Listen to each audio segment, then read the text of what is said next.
IOFC, India Fighting Championship.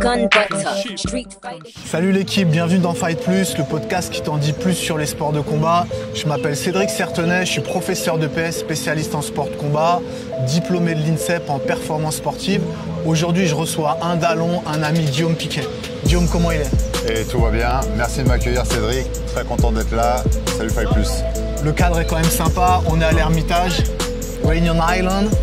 Le paradis pour moi, j'adore venir ici, c'est comme ma deuxième maison. Bon bah c'est chouette, en tout cas nous ça nous fait très plaisir. Tu peux te présenter s'il te plaît, donner la raison de ta visite sur l'île? Eh bien Guillaume Piquet, j'ai 44 ans. Actuellement je suis professeur de judo, jiu-jitsu et MMA au club de Lagny-sur-Marne dans le 77. Et je suis ici pour passer quelques vacances et donner quelques stages à La Réunion. Voilà, donc tu sors sur une série de 2 stages à Saint-Denis, chez les frères Cerveau, Pythagore, chez Adolphe Maillot aussi, MK Team Réunion. Exactement. Ça s'est bien passé? Ouais, super. Toujours un bel accueil, très content d'être là. Il y a une énergie positive ici et je me sens tellement bien. Un kiff d'être ici. Bon, en tout cas, le retour des acteurs, c'est vraiment ta générosité sur le tapis, ton franc-parler dans le discours. Donc un grand merci à toi pour cette expérience. Et avec grand plaisir. Donc on va tout de suite rentrer dans le vif du sujet. Est-ce que tu peux présenter ton parcours dans le fight, s'il te plaît? Eh bien, j'ai commencé par le judo tout petit, à l'âge de 6 ans. J'ai jamais arrêté. Je suis ceinture noire 4e dan. J'ai ensuite, après une blessure, découvert le jiu-jitsu fighting et je suis allé très vite en compète. Le niveau, il est plus abordable que sur le haut niveau judo. Ensuite, j'ai découvert le jiu-jitsu brésilien et pareil, je m'y suis mis à fond. Et enfin, j'ai découvert le pancras et puis le MMA. C'est vrai qu'à l'époque, il y avait Hatch qui faisait un gros travail de développement. Comment ça s'est passé, cette arrivée des compétitions sur ring pour toi? Eh bien, en fait, j'avais des bons résultats en jiu-jitsu brésilien. Et du coup, avec l'équipe de jiu-jitsu fighting, j'étais en équipe de France. Il y avait des combattants, des très bons combattants, pour les citer, Julien Boussuge, Gaël Grimaud, Fred Husson. On est tous partis faire les contenders. Et donc Juju, il a gagné en moins de 69, Gaël en moins de 77 et moi j'ai gagné en moins de 84. Qu'est-ce que tu as retenu de tes différentes disciplines, judo, jiu-jitsu, JJB, pour faire cette transition vers le nogi? Nogi fighting, on va dire. Ouais. En fait, à chaque fois que j'ai découvert une nouvelle activité martiale, un nouveau sport de combat, on va dire, j'ai eu besoin de me remettre en question pour utiliser ce qu'il y avait de bon dans mon background pour le remettre en pratique derrière. Et j'ai adapté mon judo pour être le plus efficace possible en JJB. Ensuite, j'ai découvert le nogi par hasard parce que on s'entraînait au Cercle ici à l'époque, mais je pense qu'on va revenir dessus avec les pionniers du MMA en France, qui sont Moïse Rimbon, Francis Carbon. Les gars s'entraînaient en nogi, donc on retirait la veste pour pouvoir tourner avec eux parce que c'était handicapant d'avoir une veste quand on combattait avec des gars torse nu. Et puis naturellement, à force d'entraînement, j'ai découvert le pancras, le MMA, plus la médiatisation et l'envie de me surpasser. Ok, donc à l'époque, il y avait Christian Derval qui avait installé un gros centre d'entraînement au Cercle Tissier à Vincennes. Ah, exactement. Comment s'est passée justement la genèse de cette collaboration? Eh bien, Christian, en fait, je l'ai découvert lors d'un stage avec l'équipe de France de Jiu-Jitsu Fighting et il nous a fait découvrir le Jiu-Jitsu brésilien. Il y avait des gars comme David Pierre-Louis, Greg Bouchlagen qui étaient pratiquants, Laurence Cousin qui sont venus et on a combattu avec eux. Et en fait, on s'est fait tordre parce qu'on pensait qu'on était très fort au sol en faisant du judo et tout ça. Mais c'est là où on a vu que le jiu-jitsu brésilien, il était redoutable, quoi. J'ai découvert Olivier Michaelesco, pareil, à 70 kilos et le gars, il te tord dans tous les sens sans avoir l'air de forcer. Donc, grosse remise en question. Et merci Christian de nous avoir fait découvrir ça parce qu'aujourd'hui, je suis dedans. Depuis ce jour-là, j'ai pas lâché. Et c'était quoi ce sentiment pour toi qui avait déjà 20 ans de kimono derrière, de te rendre compte qu'il y avait une autre pratique avec le même habit, avec la même toile, qui permettait d'être plus performant. C'était quoi ce sentiment? Eh bien, si tu veux, il y a 20 ans en arrière, il n'y avait pas tous ces réseaux et toute cette communication-là. Et j'étais pas au fait que ça existait du tout. Et ensuite, quand on était parti faire un championnat du monde en Uruguay, on était remonté par le Brésil et on s'était entraîné dans un petit club et on était arrivé fièrement avec nos kimonos de l'équipe de France et on s'était fait plier par des mecs de club. Donc là, moi j'ai toujours fonctionné comme ça, j'ai eu une grosse remise en question et je me suis dit, ce sport-là, je ne le connaissais pas, il est drôlement efficace, il faut que j'en fasse, il faut que je m'améliore sur cette dimension-là. Quels étaient les interlocuteurs à la FFJDA à l'époque pour Christian Derval, justement pour proposer une expansion de ce travail en kimono? Alors à l'époque, c'était la Fédération française judo et jiu-jitsu. Et à la tête du jiu-jitsu, c'était Eugène Domagata. Et donc il était en connexion avec Christian. Et Eugène, il était assez visionnaire et justement il savait que le JJB ça pouvait être une dimension, pour en revenir sur ce terme-là, qui était drôlement efficace et il ne s'est pas trompé. Donc la stratégie à l'époque, c'était de s'adresser aux acteurs du judo. Ouais. Un pionnier, donc Mako Michalesco Olivier, ouais. À l'époque, il avait dû passer son brevet d'état de judo. Ouais, effectivement, comme à l'époque, pour pratiquer le Jiu-Jitsu Neowaza et pour pouvoir l'enseigner, donc il fallait être diplômé de la Fédération française judo Jiu-Jitsu. Donc Olivier, qui était pur Jiu-Jitsuka, a été jusqu'à passer son 2e dan de judo pour pouvoir passer son brevet d'état de judo et qu'il a réussi. Donc un gros big up à Olivier pour ça. Aujourd'hui, il y a des membres de l'équipe de France qui viennent tourner chez lui. Bien sûr, ouais. La plus connue, c'est Clarisse Abenienou. Suite à une défaite au championnat du monde à Rio, je crois que c'était à Rio, en finale des championnats du monde, elle se fait étrangler par une Israélienne. Et du coup, remise en question, et elle a commencé son travail au sol. Et l'expert du sol, un des experts du sol en France et qui était à proximité de chez elle, c'était Olivier. Et maintenant, Clarisse, elle est connue et reconnue pour être redoutable au sol. Ouais, on le voit, tous les noms que tu cites. Aujourd'hui, il y a par exemple François Laurent qui collabore avec le MMA Factory pour le travail au sol avec des acteurs comme Cyril Gann. Ouais. Ils sont vraiment sur une logique performance très très poussée. Donc c'est quand même une belle réussite. J'imagine que Christian, il doit être content là-haut. Ah, il doit être content parce que Christian, il a fait découvrir et former un maximum d'ambassadeurs. Et comme tu le dis, il y a des gens qui sont reconnus, diplômés surtout. Ça, je pense que c'est important.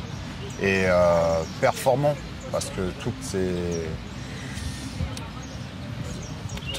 ces personnes aujourd'hui, elles pèsent concrètement. Elles pèsent parce que on pourra en citer d'autres. Il y a David Perluis, Laurence Cousin.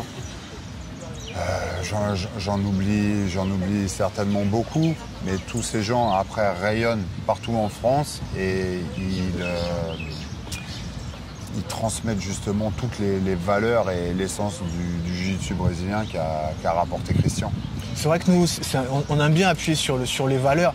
Quand on dit Jitayu Akioe, entraide et prospérité mutuelle, qui était une des 2 maximes de Jigoro Kano, c'est vraiment ce qui a habité Christian, tu penses, dans le développement de sa pratique? Ouais, bien sûr, parce qu'il y avait certes une envie de performance sportive, mais je pense que c'était surtout une performance humaine. Avant tout, justement, pour faire découvrir, connaître le jiu-jitsu et le transmettre sur tout le territoire. Vu qu'on est sur le versant historique, parle-nous un petit peu de la pratique sans kimono, parce qu'à l'époque, il fallait des billes pour monter en pancrace, en MMA. Quels sont les acteurs qui ont valorisé cette pratique du sans kimono en France? Justement, la pratique sans kimono, elle était valorisée elle était développée par la luta libre. Et la luta libre, les représentants sont des compétiteurs connus comme Nicolas Régnier, Flavio Peroba. Et ce genre d'acteurs-là, ils ont développé toute la pratique nogi. Et on a besoin, et heureusement que ces gars-là étaient là pour élever le niveau. Et aujourd'hui, c'est vrai que la luta libre, c'est reconnu dans le développement du grappling en France. Donc c'est important de le positionner aussi dans la trame historique. Moi, j'aimerais que tu nous fasses un focus, parce qu'on en profite, on a un expert du jiu-jitsu brésilien et de sa genèse, son histoire, c'est l'aspect géopolitique du jiu-jitsu. Donc il est parti du Japon, il est passé par le Brésil, aux USA dans les années 90 avec l'arrivée des UFC, portés par la famille Gracie. Et aujourd'hui, une des plaques tournantes, c'est les pays arabes. Comment t'expliques ce parcours et cette évolution géopolitique du JJB? En fait, le JJB étant mondialement reconnu pour son efficacité, le cheikh d'Abu Dhabi était fan de ce sport-là et il a voulu l'inculquer dans son état. Du coup, il a fait venir un bon nombre de ceintures noires du Brésil pour former l'armée et le mettre à l'école. Et aujourd'hui, ils ont une équipe redoutable. Et d'ailleurs, quand on parle d'ADCC, on oublie que ça veut dire Abu Dhabi Championship. Voilà. Une grosse puissance financière. Grosse puissance financière, des prize money. Et il y a un circuit, le World Pro, qui est reconnu parce que forcément, quand il y a de l'argent, les meilleurs viennent. Et le World Pro se fait à la fois en no-gi et en gi. Alors c'est vrai, quand il y a une professionnalisation de la pratique, forcément, comme tu l'as dit, il y a l'arrivée de l'argent. Et derrière, il y a souvent l'arrivée du dopage. C'est quoi la réalité du dopage dans la pratique aujourd'hui? En France, ça commence à cadrer. Il y a eu des athlètes qui se sont fait toper. Il faut savoir que les sanctions, elles sont souvent de 4 ans.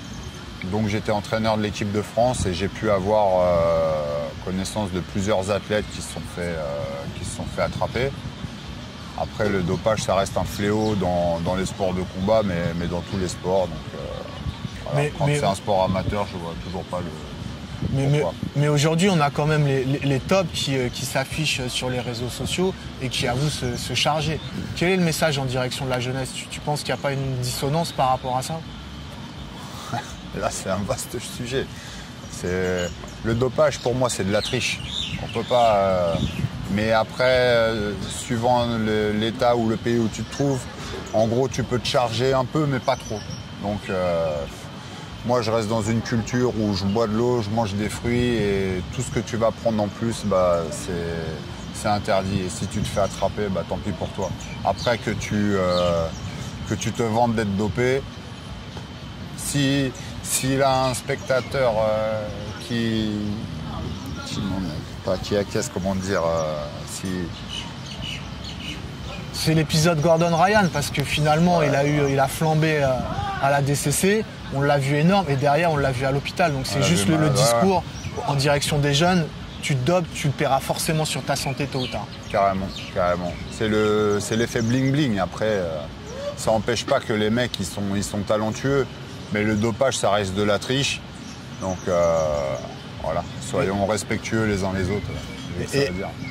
Et c'est vrai que le côté bling-bling et des influenceurs et des réseaux, il est prégnant aujourd'hui dans le paysage du fight. T'as un gros influenceur dans ton équipe? Ouais. J'ai un super combattant, un bon élève à moi, un ceinture bleue qui s'appelle Freddy. Big up Freddy, qui vient de remporter le championnat de France en kimono, en ceinture bleue, dans sa caté en absolute. Donc il a fait des beaux combats. Et en plus, il a la particularité, justement, comme on en parlait tout à l'heure, de véhiculer une super image du jiu-jitsu.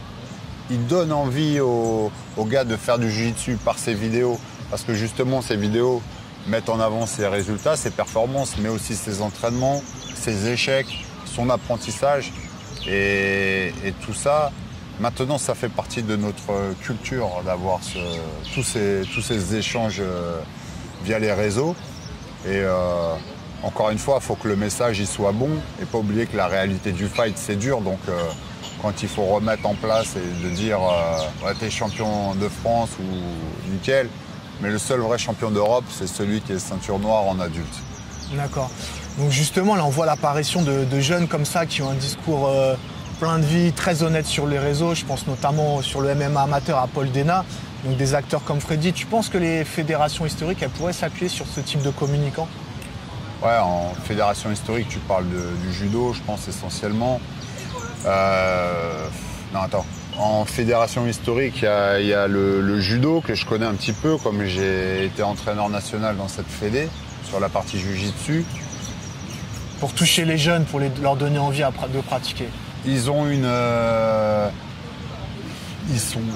ils sont, comment dire, c'est une grosse machine, c'est lent à se mettre en route et tout ça. Et aujourd'hui, la numérisation, je pense qu'ils ont fait un gros travail de com, il y a une amélioration.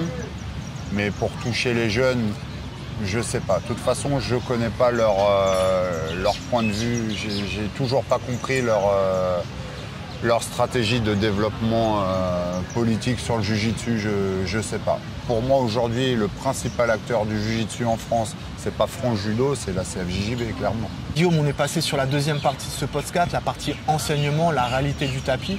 Tu as le plus gros club du 77, donc bravo à toi parce que c'est un gros boulot. Comment tu organises ta pratique au quotidien pour gérer les loisirs et les compétiteurs ? Ma pratique au quotidien, c'est pareil, une remise en question. Il faut que je change toujours mes séances. Il faut que je trouve les mots qui vont bien pour leur rappeler que tout le monde peut tourner avec tout le monde.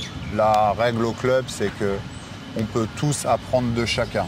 Du ceinture blanche, du ceinture noire, du petit, du maigre.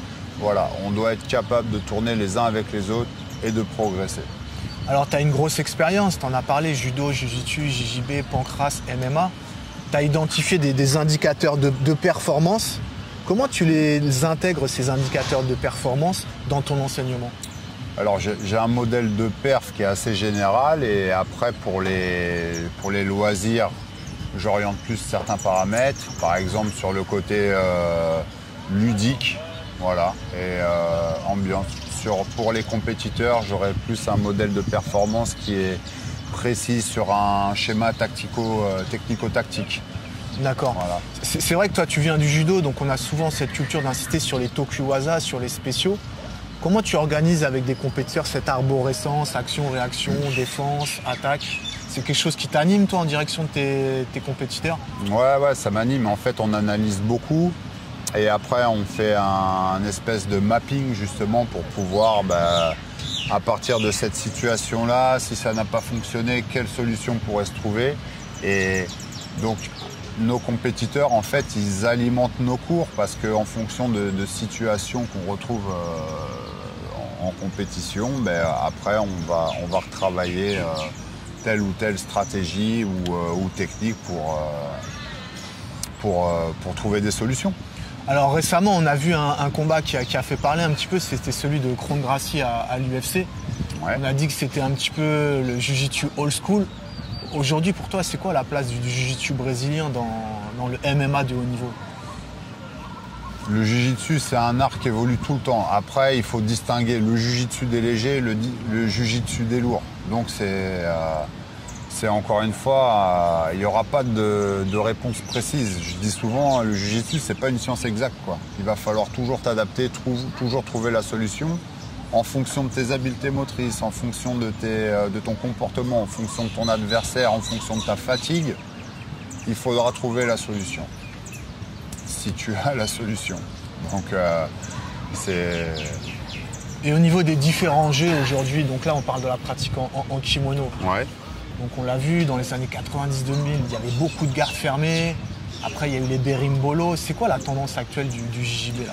La tendance actuelle du JJB, c'est tout ce qui est flow. Ouais, ça tourne très fort. Après, pareil, encore une fois, le jiu-jitsu actuel chez les jeunes, c'est un jiu-jitsu chez les jeunes, chez les adultes. C'est un jiu-jitsu qui est aérien, explosif.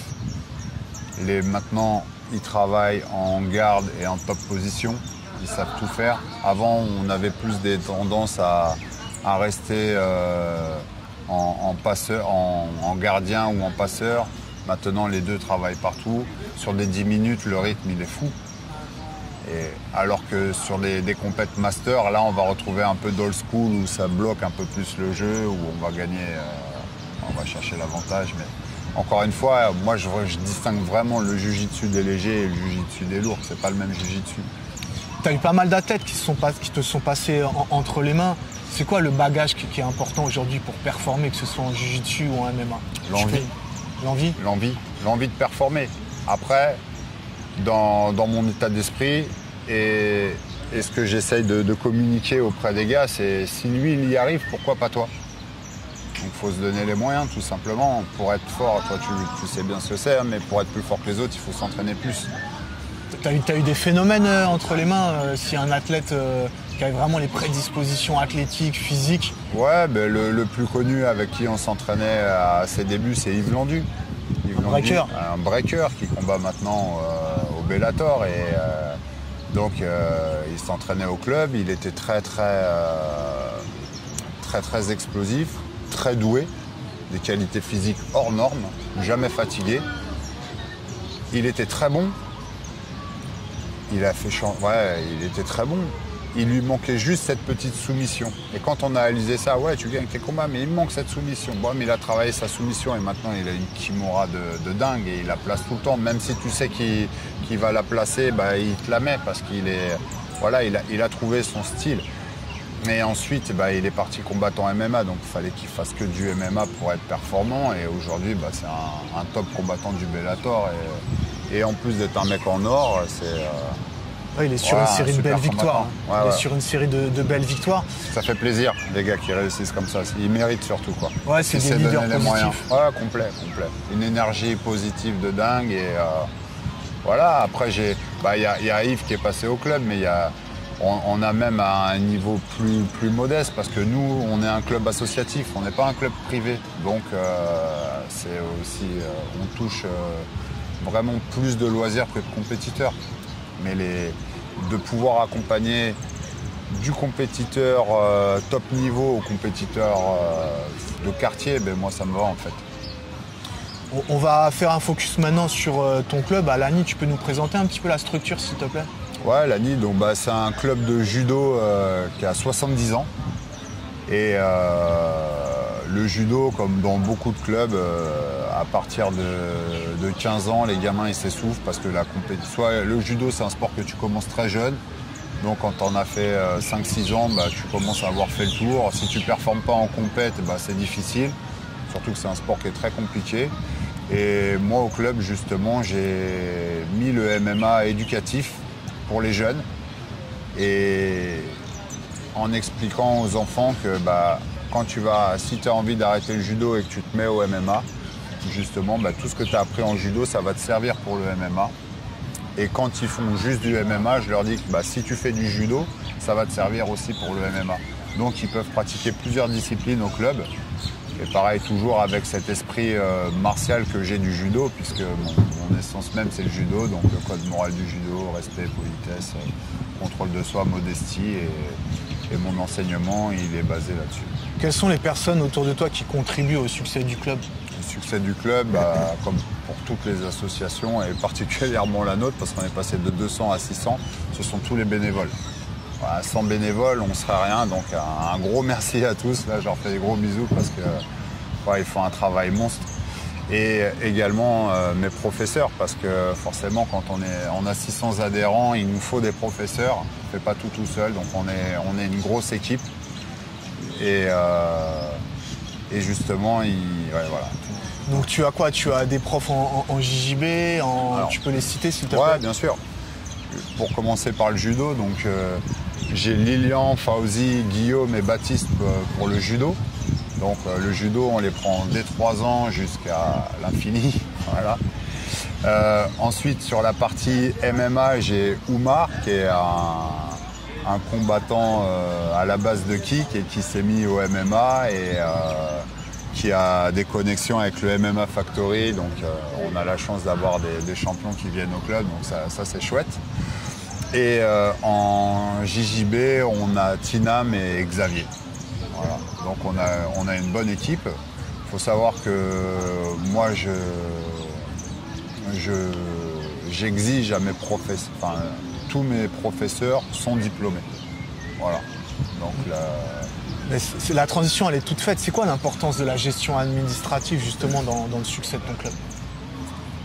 C'est qu'en fait on est carré. Voilà. Il faut, pour que les choses soient bien faites, il faut qu'on soit organisé. Que ce soit sur le tapis, mais aussi dans l'administratif. Donc, voilà. Donc la relation avec la Dragesse, qui est l'organe déconcentré de la préfecture, ouais. Tu t'es fait contrôler, toi? Ouais, Comment ça s'est passé?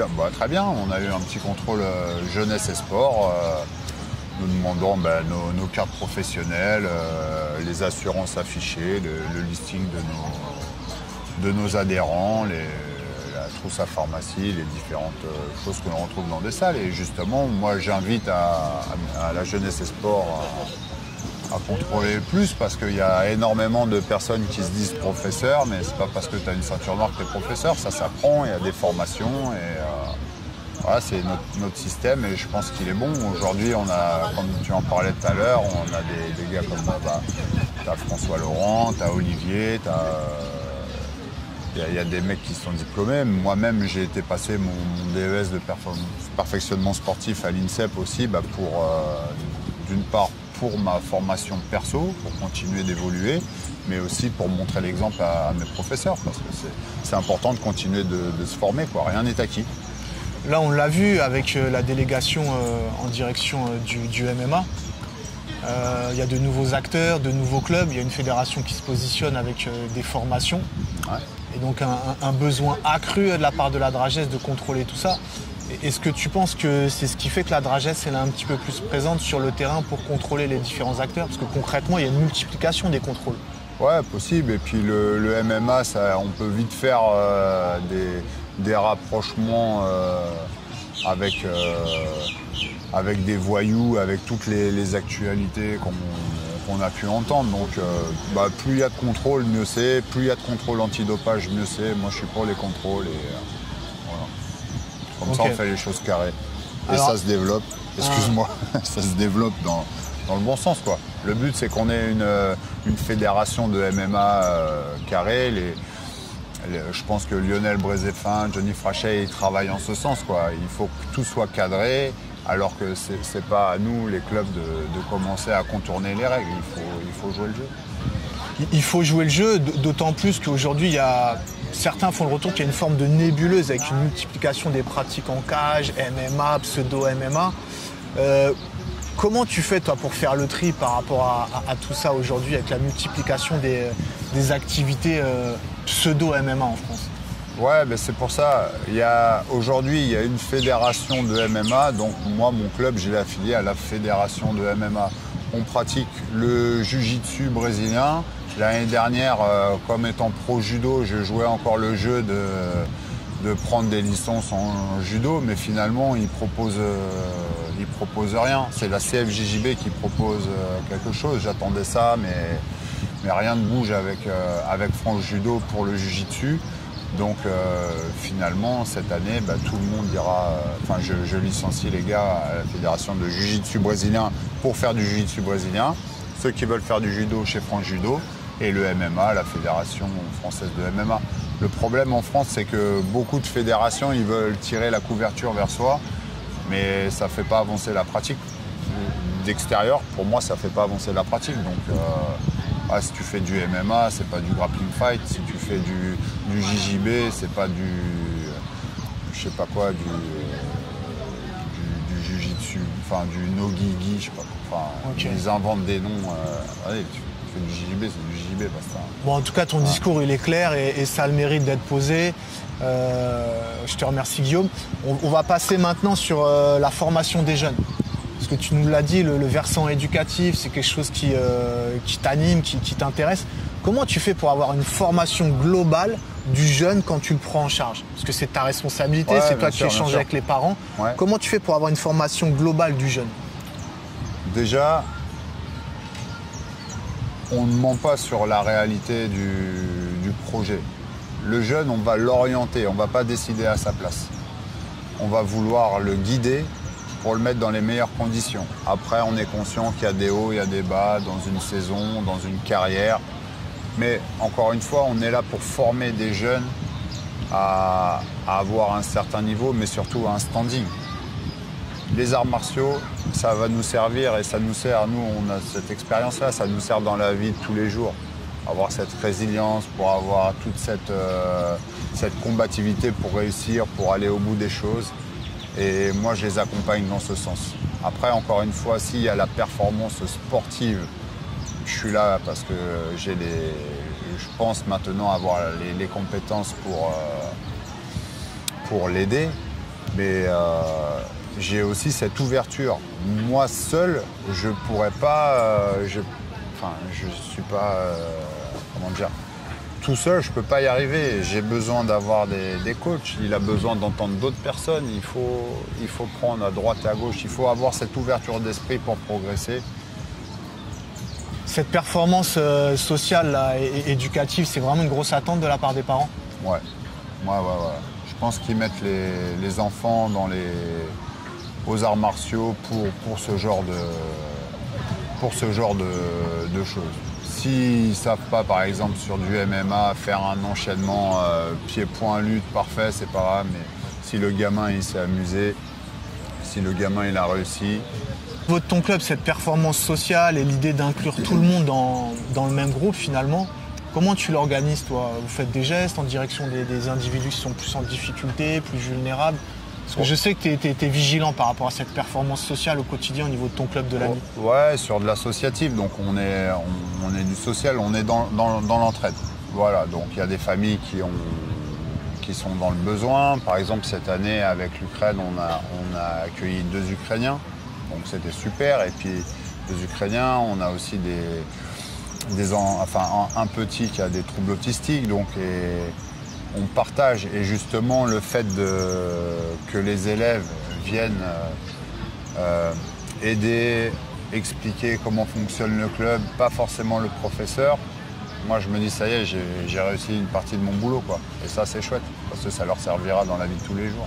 Le code moral, c'est quelque chose qui est affiché en entrant dans toutes les salles de sport de combat. Comment tu le mets en forme, toi? Comment tu l'appliques avec tes jeunes concrètement sur le tapis? Mais dès qu'il y a un petit écart ou un petit écart pendant le tapis, hop, on fait un petit break. Dis-moi la 3e, 4e ligne. Ah, la modestie, ah d'accord, ok. Ouais, parce que t'es pas champion du monde à l'entraînement, t'es champion du monde qui est en compète. Donc voilà, on les refait descendre sur terre. Et aussi pendant mes examens de passage de grade, que ce soit sur du judo, du JB ou du MMA, il y a toujours, récite-moi les valeurs du code moral. Voilà. Alors on parle beaucoup aujourd'hui sur le versant éducatif, avec l'arrivée des neurosciences, la gestion des émotions. Donc les gamins aujourd'hui, tu penses que c'est vraiment quelque chose qui est très important pour eux de leur laisser vivre et leur apprendre à gérer leurs émotions dans la société d'aujourd'hui? Bien sûr, ouais, c'est leur apprentissage. Il faut qu'ils aient des échecs, il faut qu'ils aient des rigolades, il faut qu'ils aient ce petit ascenseur émotionnel là qui les fait sentir humains et vivre, quoi. Qu'ils arrivent à se contrôler par la suite et être en prise avec la réalité aussi. On ne peut pas gagner à chaque fois. Non, surtout pas, il faut apprendre à perdre, ouais, bien sûr. Bien sûr.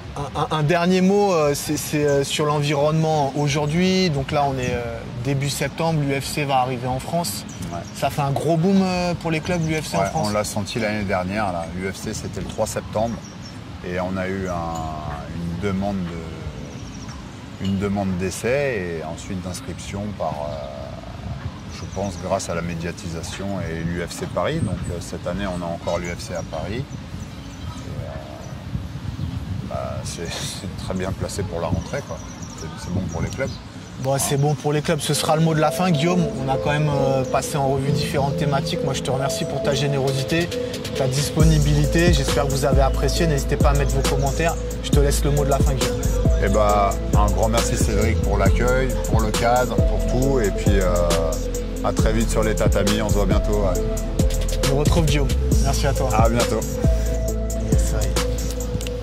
EOFC, India Fighting Championship.